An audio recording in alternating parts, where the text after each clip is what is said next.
通勤通学中の皆様おはようございます。ブクタの世界時事ニュースの時間です。さあ本日はですね、オリンピック女子ボクシング金メダリスト、イマネ・ケリフ選手の話題になります。今回ですね、このイマネ・ケリフ選手がフランスのね、スポーツ紙のインタビューを受けまして、この中で自身のジェンダーについて改めて語っているというんですね。このインタビューではですね、過去にホルモン治療を受けていたということも告白しておりまして、こちらが大変話題になっています。本日は一体何が起きているのか詳しく見ていきたいと思います。この番組は海外のホットな時事ニュースをお届けします。通勤通学のお供にちょうどいいチャンネルとなっていますので、ぜひチャンネル登録お願いします。さあ、それでは本題です。現在ですね、冬季オリンピック開催中となっておりますが、皆さんこれご覧になってますか？本日はですね、このね、オリンピックつながりということで、このチャンネルでもね、ずっと追ってきております。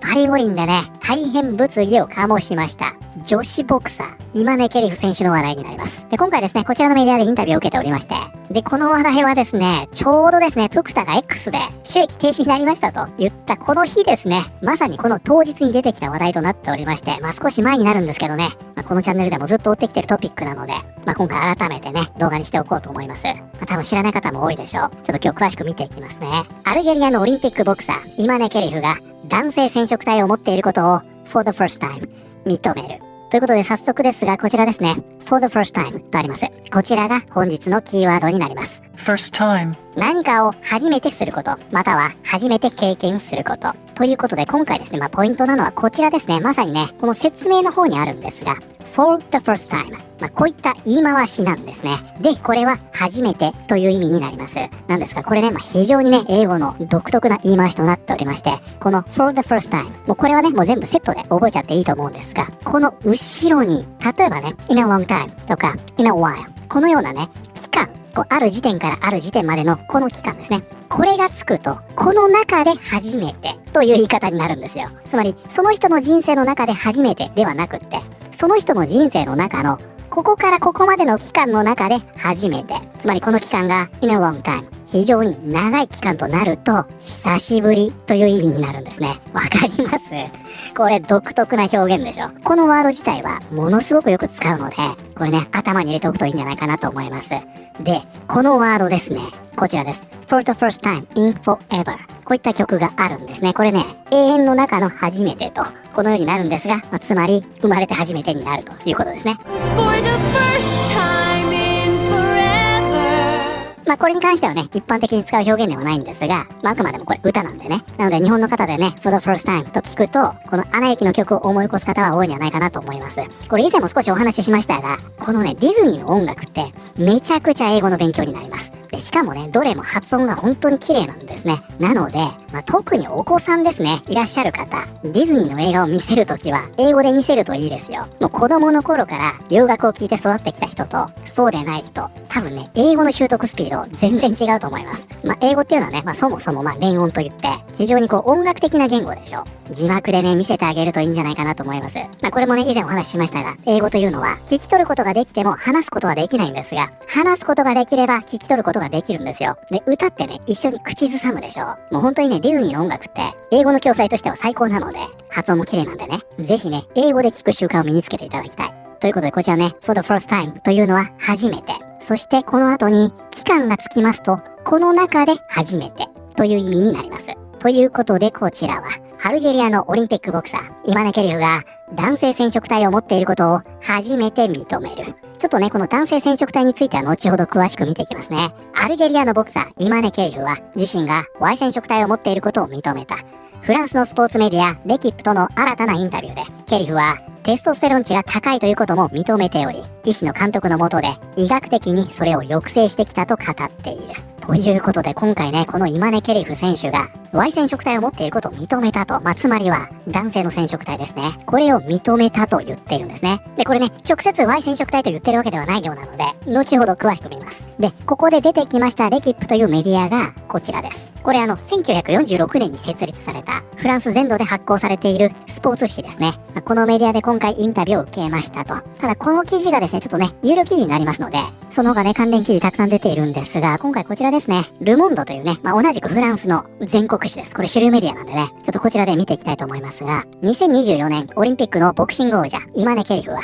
女性と戦う男というキャンペーンや、度重なる攻撃の標的となってきたが、パリ五輪前にテストステロン値を下げるためのホルモン治療を受けていたことを明らかにした。彼女は同大会で66キロ級の金メダルを獲得している。ね、大変物議を醸しましたパリ五輪の前にテストステロン値を下げるホルモン治療を受けていたと。競技のためにテストステロン値を下げるホルモン治療を受けましたと26歳のアルジェリア人選手はレキップのインタビューで語った。男性性の指標とされる Y 染色体上に位置する SRY 遺伝子を持っていることを認め、はい、それは自然なことですと述べた。パリ五輪予選大会のためにテストステロン値を0まで下げました。ということでですね、今回ね、このイマネ・ケリフ選手、SRY 染色体を持っていて、医師のもとテストステロン値を下げましたと。じゃあね、この SRY とは何なのか。これは、先ほどもありましたが、Y 染色体上にある性別を決定する遺伝子だと。で、これにつきましては、国立遺伝子学研究所の名誉教授、佐賀由美子さんが、これね、詳しく解説してくれております。非常にね、喋りが面白くって、ぜひご覧になっていただきたいですが。で、これが性を決めるという遺伝子であるという証拠実験としては、この SRY をメスの受精卵にぶち込んでやります。そうしますと、これマウスの実験ですけども、ここに示しましたように、通常の XX のメス、これ非常に近い部分にできているという特徴的なメスの、生殖器の構造があります。しかし XX に SRY を入れるとこのようにオスの、生殖器の構造っていうのを取る。で、実際にこの中では精巣ができているということが分かっています。ということで、つまりね、先ほどこのようにありました男性の遺伝子を持っていたというのは、つまりは SRY 染色体のことだったんですね。じゃあその上でね、みんなが注目しているのはここですよ。次期オリンピックどうするのと。2028年ロサンゼルス五輪への出場を目指しているこのボクサーは、そのためには IOC に認められている競技統括団体ワールドボクシングが課す遺伝子検査を受ける必要があることを理解しており、本人もそれに応じる用意があると述べた。ね、これにつきましては以前も見ましたが、パリ五輪ではね、この女子ボクシングを統括していたのは IOC だったんですね。これによりこの性別の基準というのがめちゃくちゃ甘かった。なんですが現在はですね、バッハーから会長がね、女性の会長に変わりまして、非常にルールが厳しくなっていると。ただ、IOC の中ではですね、トランスジェンダーに関してはね、これはね、かなり厳しい立場なんですが、成分化疾患ですね。ここに関して規制するのは内部からの反発があると。だからまだこれ受けた結果どうなるかわかりませんよね。ある意味そこにかけているのかもしれませんが、次の大会で検査を受ける必要があるなら、受けます。全く問題ありません。その検査はすでに受けています。ね、検査も受けたと、ワールドボクシングに連絡し、医療記録やホルモン検査の結果など、全て送りました。しかし、何の返答もありません。私は隠れてはいませんし、検査を拒否してもいません。とイマネ・ケリフは述べた。判断するのは医師や教授です。私たちは皆、遺伝子に違いがあり、ホルモン値もそれぞれ異なります。私はトランスセクシャルではありません。私の違いは自然なものです。こういう存在なんです。だから恐れていないのです。ということでですね、今回ね、このインタビューによりまして、このね、イマネ・ケリフ選手自身が SRY を持っており、そしてさらにはパリ五輪の前にテストステロンを抑えるホルモン治療を受けていたということを明かしました。こちらね、一番最初に見ましたリダックスのポストですね。チートをした男が女性を打ち負かしたことを認めた。彼には未だに彼は生物学的に女性だと主張し続ける支持者がいるだろう。前回の2つの医療報告が流出した後もそうだった。それが十分に決定打であったにもかかわらずだ。あまりにも多くの人々がこの嘘に完全にのめり込んでいる。私たちはすでに彼が男だと分かっていたし、彼の金メダルはデタラメだ。彼らが他の女性ボクサーたちにしたことは卑劣だ。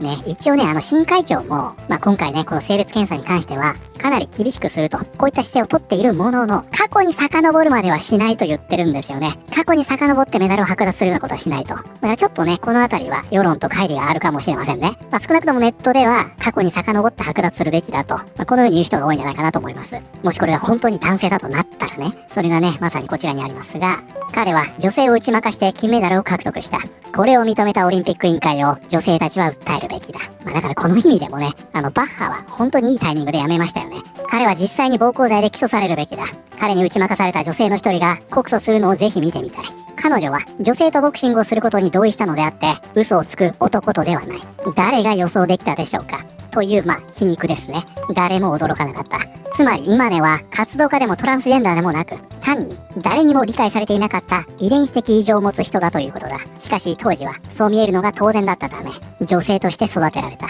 人生を通して女性として生きてきて、男性としてどう振る舞えばいいのかもわからない。このことからわかるのは、多くの人が今根に対し不必要に残酷だったということだ。はい、ということで本日はですね、今回、大変物議を醸しております、女子ボクシング金メダリスト、今根ケリフ選手が、フランスのスポーツ紙のインタビューを受けまして、自身が SRI を持っており、パリオリン前にホルモン治療を受けていたことを告白。その上で、次期オリンピックの出場も目指しているという話題を見てまいりました。いかがだったでしょうか。この騒動ね、もうほんと長らく続いておりますが、一つ言えるのはね、次のね、このワールドボクシングの決定というのは、世界中が注目しますから、もうとてつもないプレッシャーですよね。IOC はね、この性別検査においては、一貫したルールを設けるべきだと、新会長になりまして、こういったスタンスのようですが、一方でね、DSD、成分化疾患を規制するには、内部からのね、反発が強いと。ただその一方で、次のオリンピックにね、また今根ケリフ選手が出ますとなったら、どれだけ炎上するかってことでしょ。だからこの判断というのはね、